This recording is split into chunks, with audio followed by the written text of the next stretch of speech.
আজকে রান্না করবো কালবাট মুরগি। এই মুরগিটা নাকি একটু শক্ত টাইপের হয়, দেশি মুরগির মতনই নাকি টেস্ট লাগে।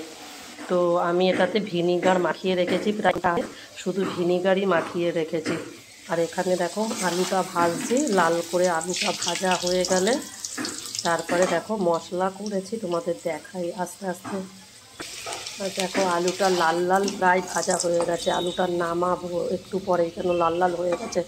আর এখানে দেখো ডিমের মধ্যে, এই মাংসের মধ্যে থেকে ডিমও বেরিয়েছে 5খানা, এই যে দেখো বড় বড় 5টা ডিমও বেরিয়েছে। আর এখানে দেখো মিক্সিতে মশলা করে নিয়েছি, ধনে জিরে আদা বাটা পেঁয়াজ রসুন সবই এর মধ্যে আছে, পেস্ট করে নিয়েছি। এটা দিয়েই মাংসটা করব। দেখো পরিমাণ মতন মশলা তো আমি দিয়ে দিয়েছি তেলের মধ্যে, আর তার সাথে নুন হলুদ লঙ্কার গুঁড়ো আর টমেটো দিয়েছি। দিয়ে এবারে এর মধ্যে আমি মাংসটা দিয়ে দেবো। দেখো মাংসটা দিয়ে ভালো করে এবারে কষাবো।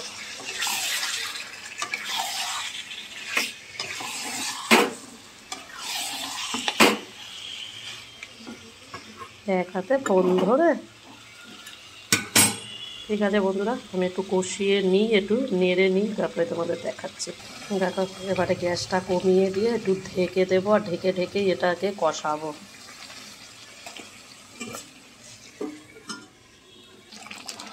দেখো ঢেকে দিয়েছিলাম, কত জল বেরিয়েছে মাংস থেকে।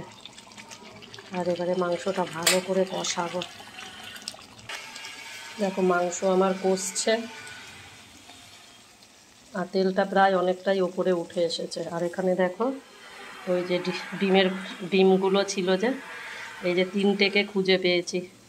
তো যে রাঁধুনি সে প্রথমে একটু টেস্ট করে দেখুক। এই যে দেখো, দেখেছো কীরকম ডিমের ভেতরটা, দেখি মুখে দিয়ে কেমন হয়েছে।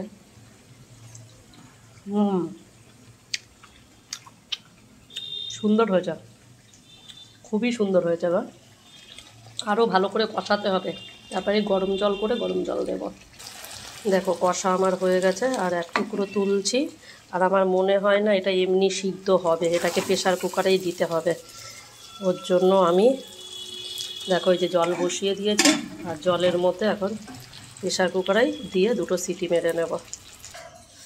দেখো বন্ধুরা প্রেশারে দিয়ে দিয়েছি, আর 2টো সিটি মারবো। আর এই দেখো মাংসটা সিদ্ধ হয়নি, কই যেন প্রেশারে দিয়েছি, ভালোই করেছে, মাংসটা সিদ্ধ হয়নি।